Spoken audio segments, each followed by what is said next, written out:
Ok, vamos a ver entonces la organización del artículo científico. El artículo científico es por definición esencial un documento que precisa de las mismas características de pensamiento que se necesita para la ciencia, o sea, lógica, precisión y claridad.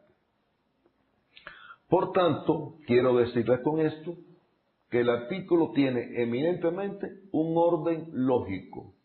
Vamos a ver qué queremos expresar con esto. Primero, tiene una primera parte que es la introducción. Una introducción buena yo la hago, la puedo confeccionar respondiendo a la pregunta ¿cuál es el problema y por qué se hizo el trabajo? Luego vamos a dar un elemento importante de cómo elaborar correctamente, de forma no muy amplia, una buena introducción.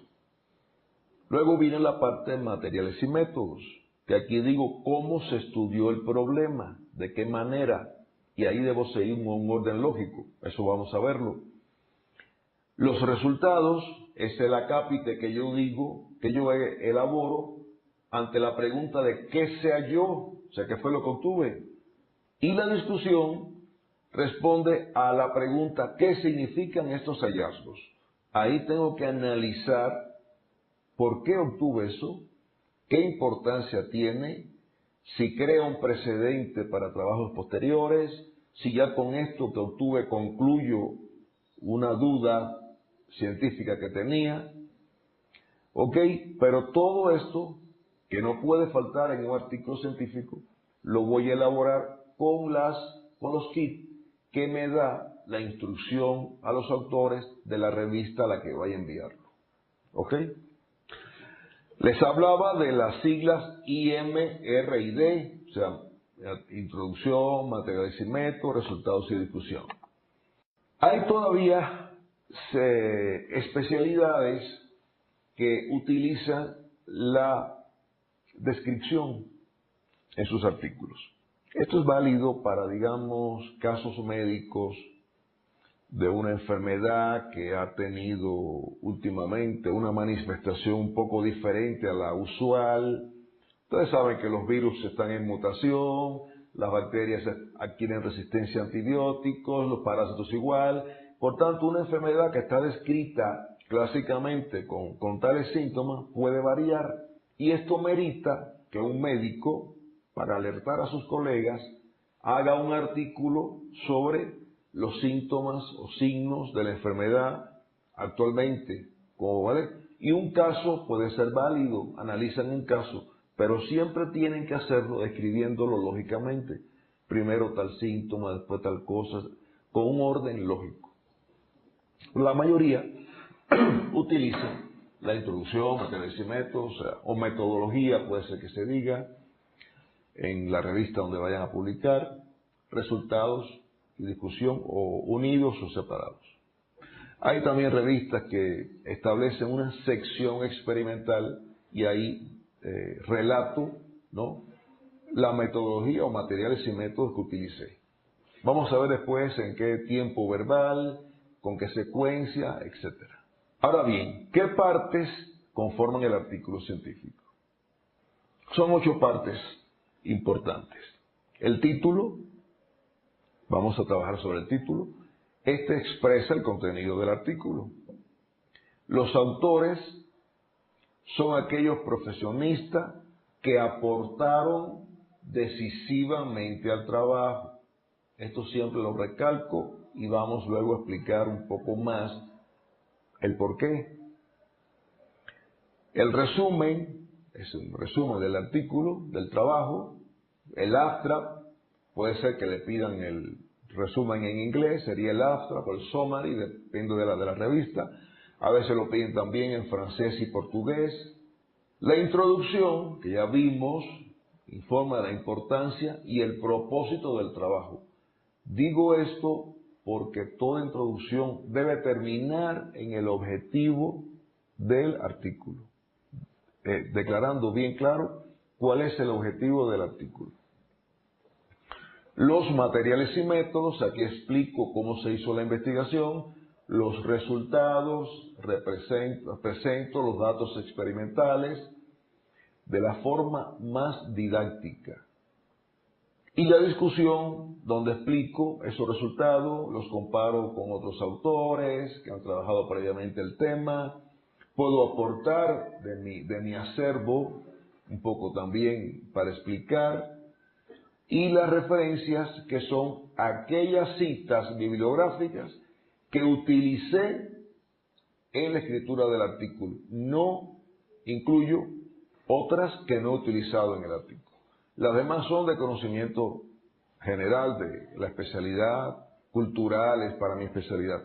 Pero ahí reflejo aquellas que sí utilicé. El árbitro mide mucho eso. El árbitro de una revista evalúa que haya correspondencia total entre las citas del texto y las citas del listado de referencias del artículo. Entonces, si dividimos de otra manera el artículo, todo esto se puede dividir en el contexto y el texto. El contexto es el título, los autores, los datos de filiación, que vamos a hacer hincapié en eso, deben estar claros, pormenorizados, el resumen, los agradecimientos que no deben faltar. Tenemos que agradecer a todo aquello, empresa, organismo, personas que nos apoyó en el trabajo, y las referencias. Y ya el texto como tal es la parte totalmente técnica, la introducción, materiales y métodos, resultados, discusión y conclusiones si la revista lo pide. Si no, vamos a ver de qué manera podemos concluir al final de la discusión. En la tesis si hay que hacer conclusiones, eso vamos a verlo ya más en detalle. Ahora bien, vamos a empezar con el título. Clifford Allbutt, es un escritor famoso, señala que las primeras impresiones son impresiones fuertes.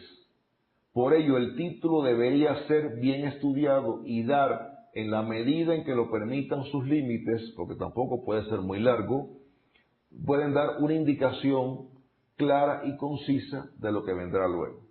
Vamos a ver un poco estos aspectos.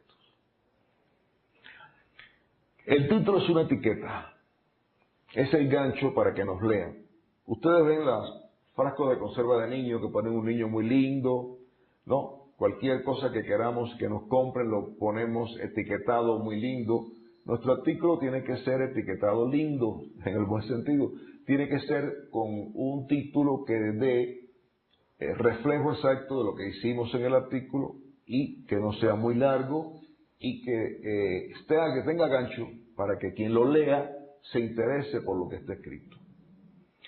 Del título, también es importante saber que se van a obtener las palabras claves o descriptores mediante las cuales nos van a indizar las bases de datos internacionales para que podamos ser capturados, o sea, nuestros artículos sean capturados por otros autores.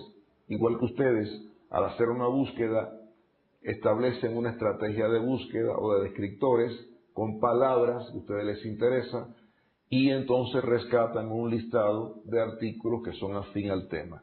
O sea, no sé si se entiende eso bien. Por tanto, debe ser muy bien estructurada el título.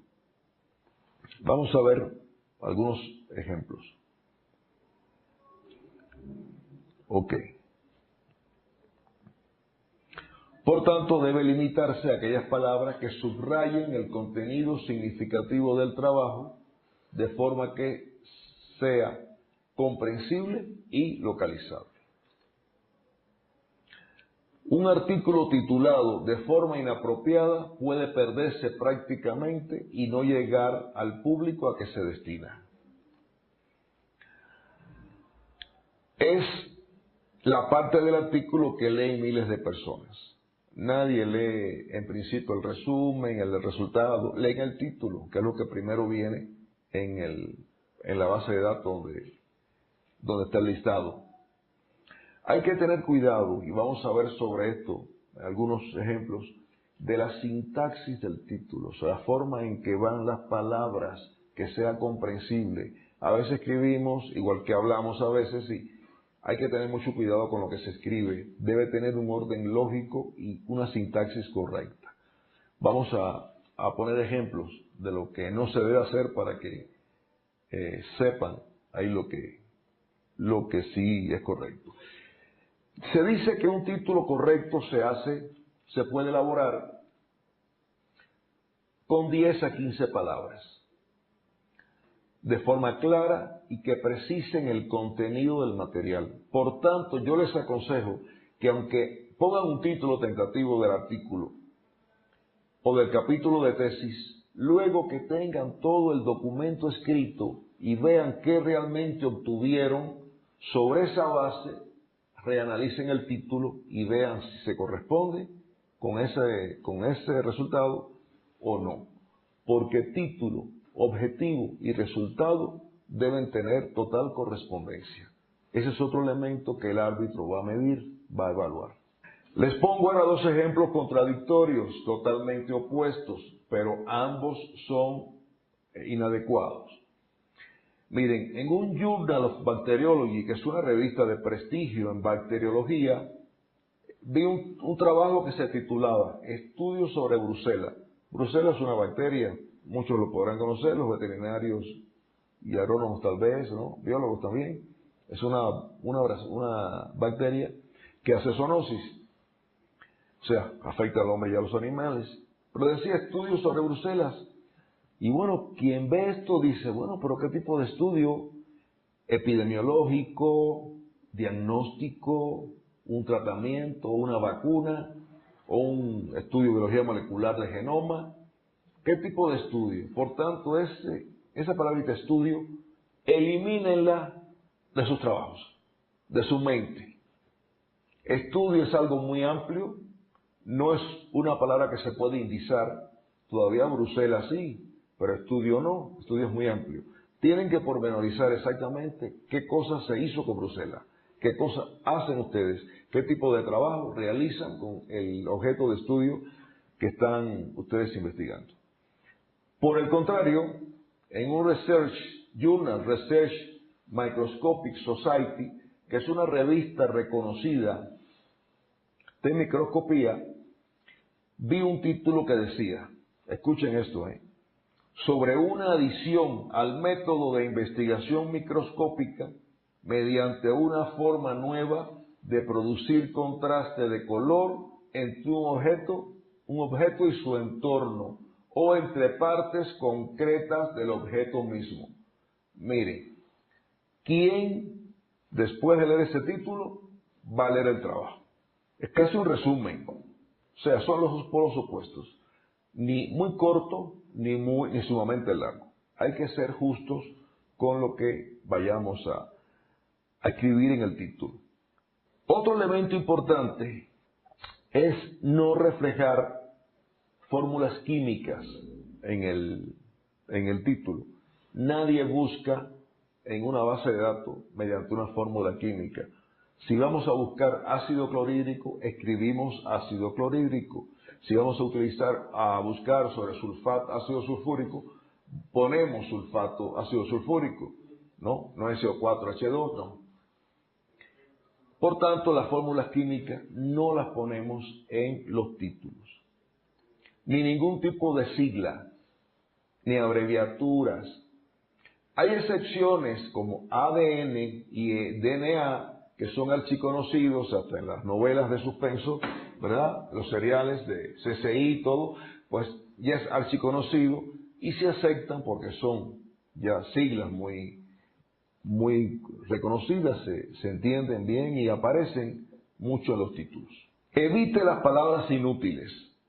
Sobre todo los años que estuve vinculado a la redacción de revistas, edición de revistas, vi muchos títulos mal hechos, muchos títulos que son vagos, que no dicen nada y que algunos dan la evidencia de que usted no sabe mucho de lo que escribió y quiere enmascararlo con observaciones acerca de, estudio de, contribución a, eso de contribución, mucho cuidado. Usted no contribuye a nada. Usted no hace un trabajo de premio Nobel, puede haber una excepción. Usted está dando un pequeño aporte a su estado del arte con el experimento que realizó en las condiciones determinadas en que lo hizo.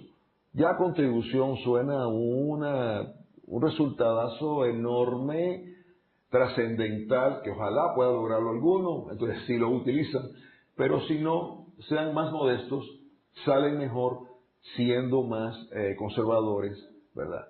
O sea, entonces nada de naturaleza sobre, contribución a, estudio de, investigaciones sobre, observaciones acerca de, resultados de, algunos aspectos de.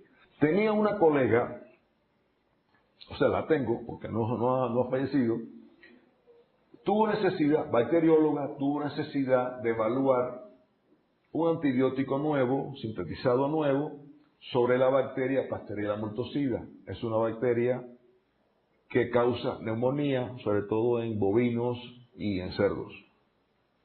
Creo que también hay una especie en humanos. Entonces, tituló su artículo inicialmente, en su versión original, Estudio, recién empezaba en estas actividades de escribir artículos. Esto es muy frecuente que al principio ocurra. Escribió estudio, como título, Estudio de la acción del XL3 sobre Pasteurella multocida.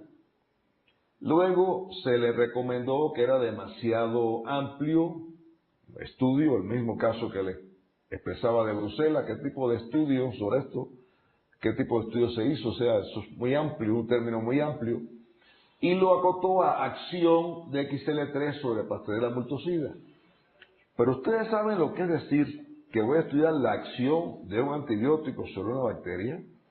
Eso implica hasta microscopía electrónica para ver si se rompe la pared, la parte proteica se rompe, si el material genético se daña. O sea, son compromisos grandes de resultados lo que implica la palabra acción. Entonces, ¿qué decidimos? Mira, realiza el trabajo que vas a hacer, el diseño que ibas a hacer, y de tu resultado vamos a sacar el título. ¿Qué realizó? En cajas Petri, sembró la bacteria y le puso discos de antibiótico y vio que cuando en el testigo, en el grupo control, toda la placa se llenaba de colonias, en la que tenía los discos había un halo de inhibición alrededor del mismo. Entonces comprobó que era efectivo, in vitro. Entonces el resultado realmente es resultado modesto pero importante. Inhibición del crecimiento de Pasteurella multocida por XL3. O sea, fíjense ustedes cómo cambia totalmente, ¿no?, lo que proponemos tal vez inicialmente a lo que hacemos luego cuando tenemos un resultado que, aunque sea modesto, es válido, es útil y puede sentar bases para otros trabajos posteriores. En los títulos evitemos los calificativos innecesarios. Fíjense, estos son ejemplos de artículos que me llegaron de alguna manera para revisión y que van a ver ustedes cómo hay una redundancia y calificativos innecesarios. Miren, me llegó uno que decía anomalías fetales en vacas gestantes.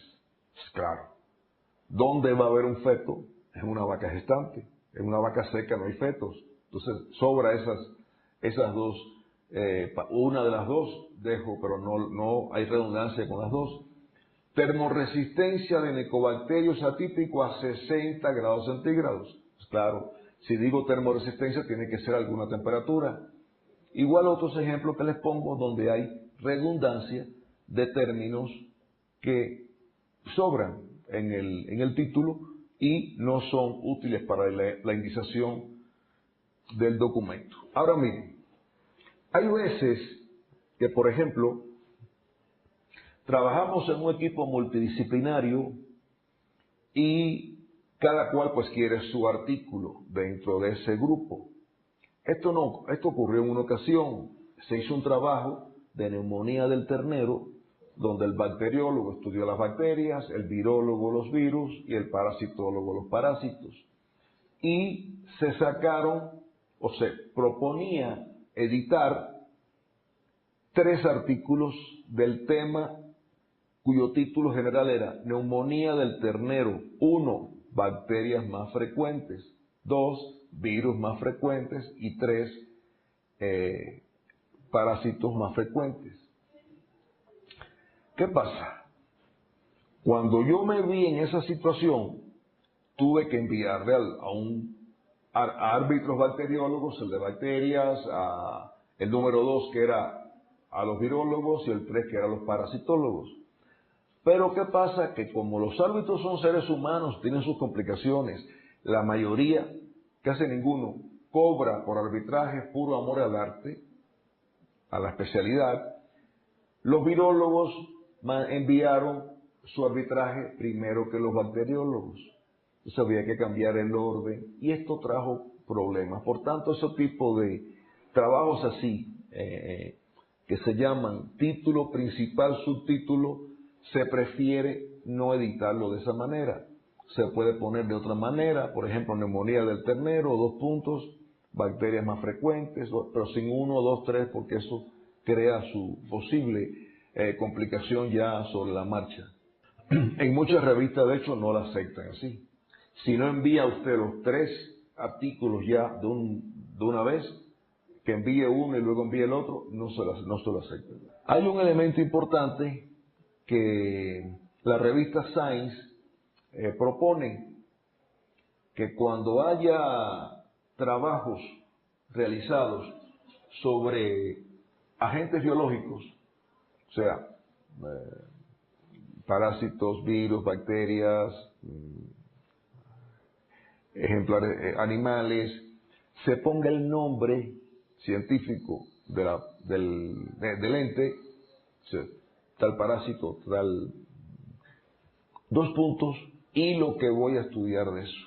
O sea, el Moncus contortus es un parásito, por ejemplo, 2 puntos, clínica y lesiones en ternero. Esto ya me compromete a que tengo que describir la clínica y dar evidencias de las lesiones que causa. ¿Ok? Ese título está ya comprometido a que eso va a ser el objetivo y ese tiene que ser el resultado. Y de esta manera, otros.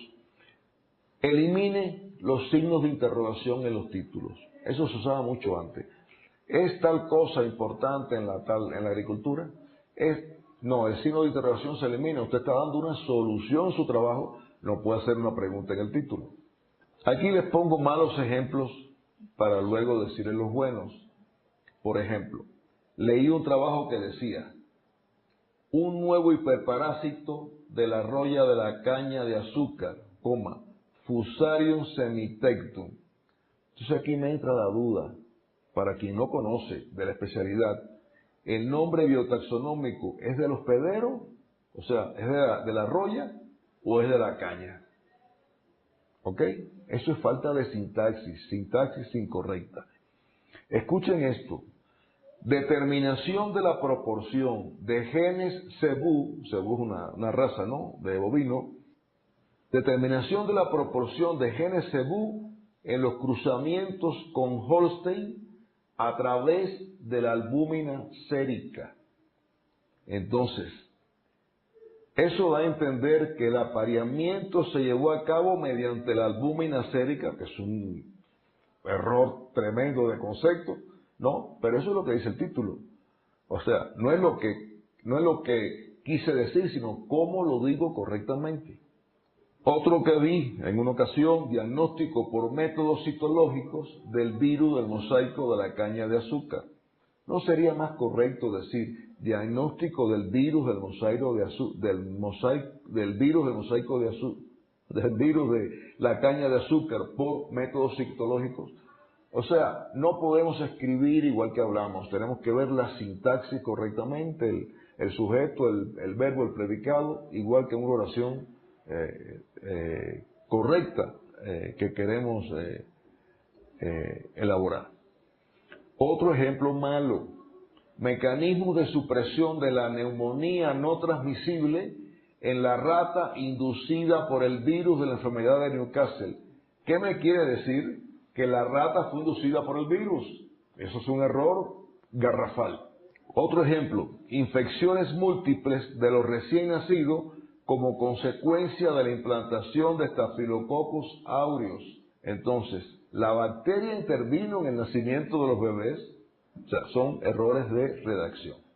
Bien, cuando utilizamos en el título el nombre de un agente biológico, se recomienda, y eso en la revista que ustedes envíen el artículo lo van a tener claro, se recomienda poner el agente y entre paréntesis el orden y la familia a la que pertenece.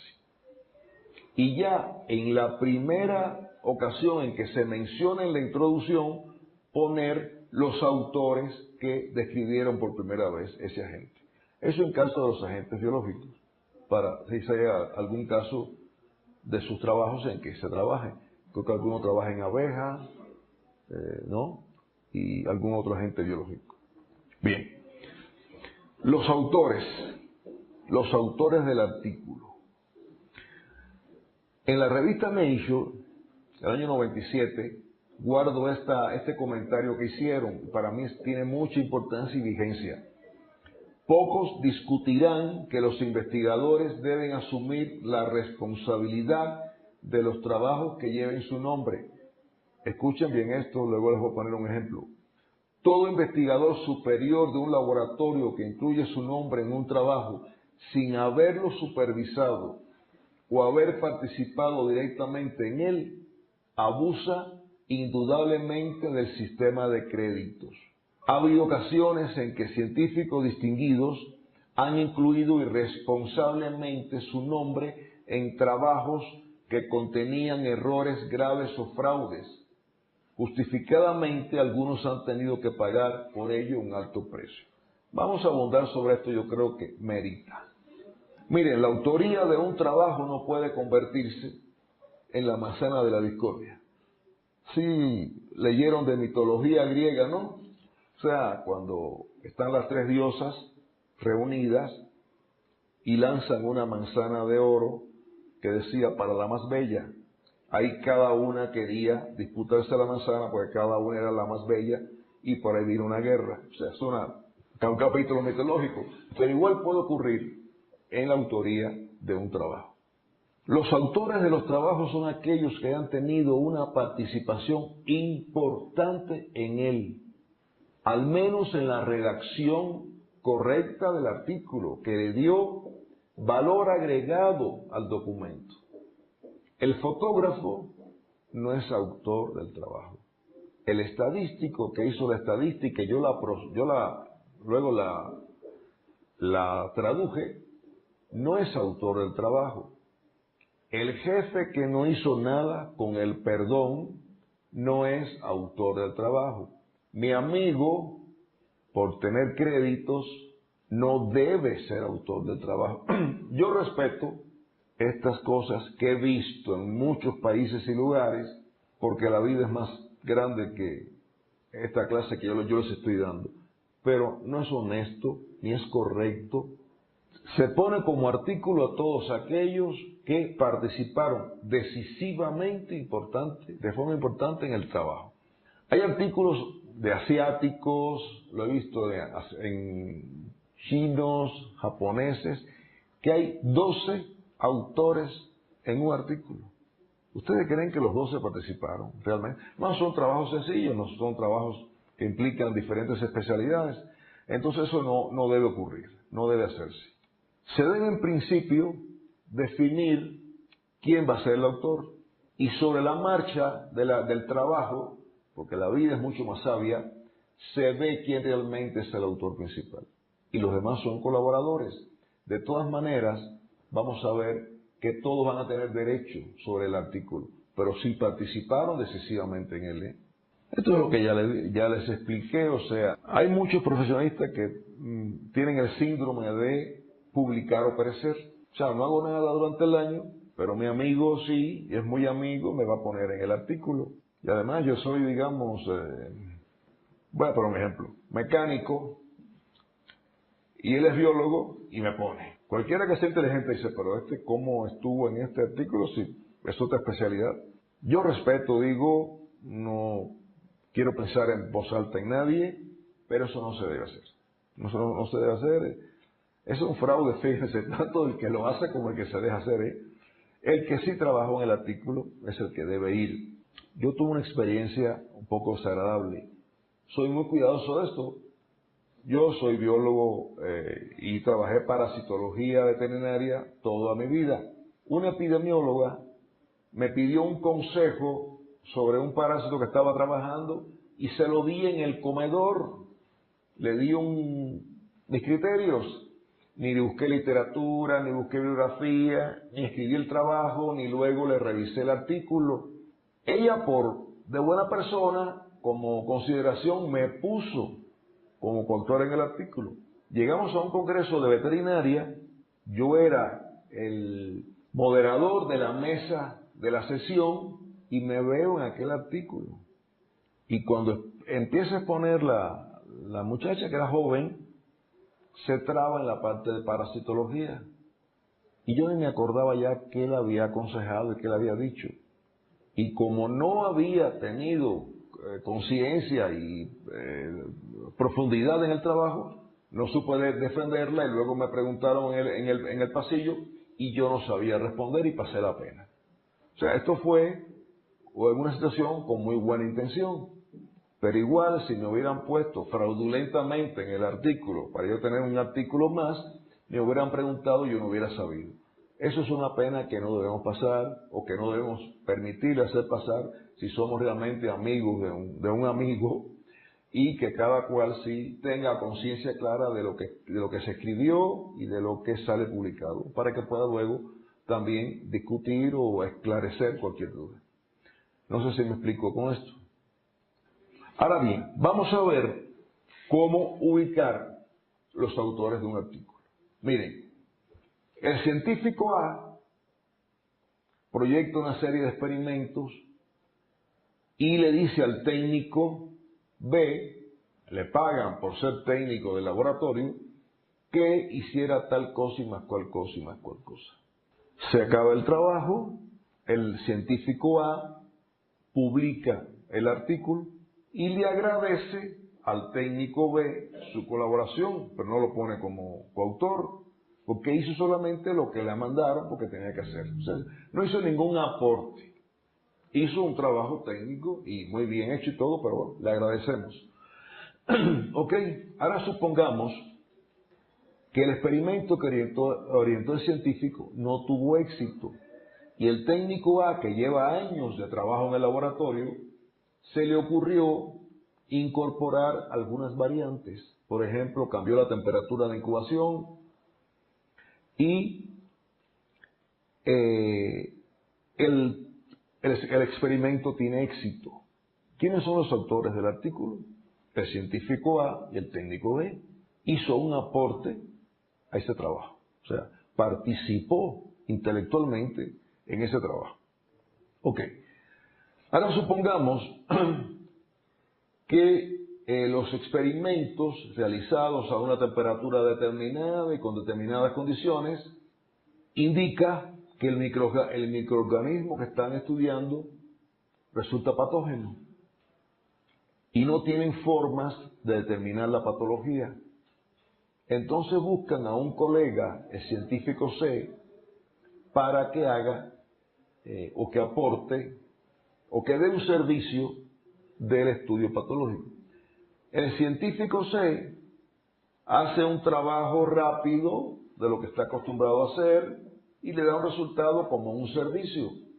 Pues bueno, los autores son de ese nuevo trabajo el científico A y el técnico B y le agradecemos al científico C.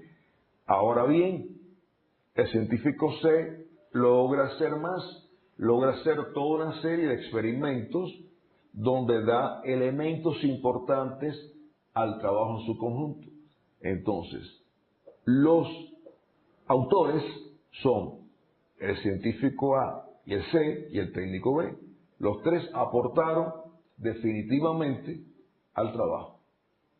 Pudiera ser, si es en un país latino, que el científico C aparezca en segundo lugar, luego el técnico B, pudiera ser. ¿Por qué les digo esto? Porque En el estilo americano, el más renombrado es el que se pone al inicio, el autor que se pone al inicio. Los demás son autores secundarios o coautores que tienen igual derecho al trabajo. A tal punto tienen derecho que si, por ejemplo, usted es el científico A, yo soy el científico C, yo soy coautor, usted tiene ya una tesis de doctorado hecho y yo voy a hacer la mía de maestría y necesito de ese artículo donde yo participé, lo puedo utilizar perfectamente en mi tesis, pero participé en el artículo. En el estilo europeo, los científicos se desviven por ser el último del listado, porque ahí se ubica al jerarca, el científico magnífico del grupo en el estilo europeo. Tenía un amigo español que trabajó con nosotros mucho tiempo y que siguió muchos trabajos y lo poníamos al principio. No, me pongan al final. Bueno, pues al final. Porque se estila, ¿verdad? En Europa. Esto. Ahora bien, el nombre de los autores. En la mayoría de las revistas se estila, como les pongo aquí el ejemplo, el nombre completo de los autores, por lo menos el primer nombre completo y los apellidos. En algunas pocas van a ver que se ponen las iniciales. Aquí les pongo un ejemplo. Hay un punto sobre el que quiero recalcar. Si usted se va a llamar Juan G. Pérez y siempre se va a poner así en todos los artículos, está bien. Pero no esté cambiando que en uno ponga Juan G. Pérez y en otro Juan Gregorio Pérez, porque para los efectos de la indización y luego del reconocimiento son dos personas diferentes. O sea, de la primera vez que se cita, piénsalo bien cómo se va a citar y esa va a continuar usted igual. Igual si quiere, si su apellido es muy usual, muy corriente, como Pérez o como Rodríguez, no quiero demeritar a los Pérez, pues póngase identifíquese con los dos apellidos ya de una vez y así sigue toda la vida y usted se puede diferenciar de otra persona que se llame parecido. Aquí les pongo ejemplos que pueden luego revisarlo. Hay una cosa, hay veces que las damas en algunos países científicas se casan y pierden el apellido de soltera. Entonces usted va siguiendo un tema y de momento desaparece la autora y aparece una que se llama igual pero que se apellida diferente y dice uno, ¿quién será? Y la misma señora que se casó y adquirió el nombre del esposo. Hay que tener cuidado con eso. Digo, lo dejo a consideración, pero es preferible que mantenga el mismo nombre siempre para que los trabajos que ha realizado tengan una secuencia y se pueda seguir su historia científica, ¿no? O sea, si usted se va a llamar Juan Pedro Pérez González, se llama así desde que inicia a escribir artículos científicos hasta que se jubile. No cambie porque eso puede confundir. Los títulos y cargos, los doctores, licenciados, no se ponen, a no ser que se lo pida la revista. He visto algunas españolas que sí se pone el cargo científico, el grado científico. La mayoría no se pone. Lea las instrucciones al autor de la revista que va a enviarlo. Si se lo pide, usted lo pone, pero si no, ódialo. Entonces, otra vez en los autores. No debe mencionarse autoridades dentro del campo de la investigación solo por su prestigio, si no participaron decisivamente en el trabajo. Agradézcale. Para eso está la capita de agradecimiento. Le agradecemos su aporte al jefe de departamento por el presupuesto que nos dio, al fotógrafo por la microfotografía que tomó, por las fotos del trabajo de campo, al estadístico por el aporte. El estadístico, si me hizo un análisis estadístico y me dio una explicación del proceso que me sirvió para entender mejor mi resultado, y eso me hizo discutir mejor el artículo, si lo pongo, porque me está dando un valor agregado al artículo. Pero sencillamente me hizo una una prueba estadística y me dio los resultados. Yo tuve que analizarlo todo y procesarlo. Le agradezco su favor, su servicio, pero no lo pongo como autor. La filiación del autor y los autores es importante, porque es la forma en que vamos a ser contactados. Por tanto, se debe poner muy claro. Además, hay personas e instituciones que hacen estudios bibliométricos. Esos estudios son estudios de productividad de una universidad, de un área, de una especialidad, y toman información de las bases de datos. Si la información de la afiliación, o sea, de la dirección, no está clara, se puede enmascarar el resultado. Y una universidad, me pasó en una ocasión, tuve que hacer un estudio bibliométrico para un directivo de aquí de la universidad, y el rollo fue tremendo porque no aparecía la dirección, aparecía la división, pero no el departamento. Y luego en otra área que yo no conocía aparecía un departamento y no aparecía la dirección. En fin, había problemas. Aclárenlo todo.